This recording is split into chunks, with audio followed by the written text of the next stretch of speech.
رب ذوالجلال کے بابرکت نام سے شروع کرتا ہوں جو کہ دلوں کے راز سے بخوبی واقف ہے۔ ناظرین کرام، سجدے کرتے وقت یہ سوچا کرو کہ تم سے بڑا گناہگار اور اللہ سے بڑا مہربان کوئی نہیں ہے۔ یقین ایسا ہو کہ سامنے سمندر ہو اور تم کہو کہ میرا رب راستہ بنائے گا۔ اللہ تعالی ہم سب کی مشکلوں کو دور فرمائے، آمین۔ ناظرین کرام، آج کی ہماری ویڈیو کا ٹاپک ہے حضور صلی اللہ علیہ وآلہ وسلم کی پھوپھی۔ ویڈیو اچھی لگے تو ہمارے چینل کو سبسکرائب کیجئے اور ویڈیو کو لائک کیجئے۔ حضور صلی اللہ علیہ وآلہ وسلم کی پھوپھی اور حضرت حمزہ رضی اللہ تعالیٰ عنہ کی حقیقی بہن حضرت صفیہ رضی اللہ تعالیٰ عنہ کی عمر 60 سال کی تھی، جبکہ غزوہ خندق کے موقع پر حضور صلی اللہ علیہ وآلہ وسلم نے سب مستورات کو ایک قلعہ میں بند فرما دیا تھا اور حضرت حسان بن ثابت رضی اللہ تعالیٰ عنہ کو بطور محافظ ان میں مقرر فرما دیا تھا۔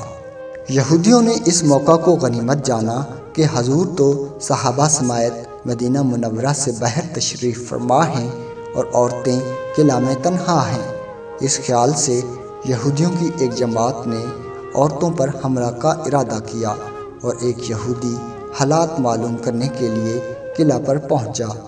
حضرت صفیہ نے کہیں سے دیکھ لیا اور حضرت حسان سے کہا کہ یہ یہودی موقع دیکھنے کے لیے آیا ہے، تم قلعہ سے باہر نکلو اور اسے مار دو۔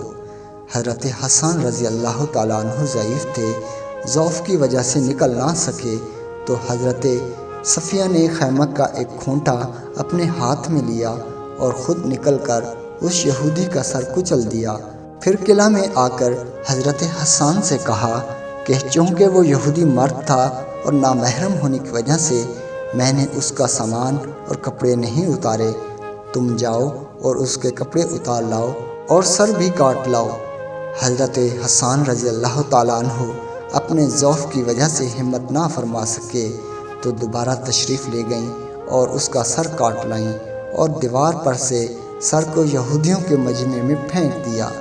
یہودیوں نے اپنے مخبر کا سر کٹا ہوا دیکھا تو سہم گئے اور کہنے لگے کہ ہم نے غلط سمجھا ہے، محمد صلی اللہ علیہ وآلہ وسلم عورتوں کو بالکل تنہا نہیں چھوڑ گئے، ضرور ان کے محافظ بہت سے مرد بھی اندر موجود ہیں۔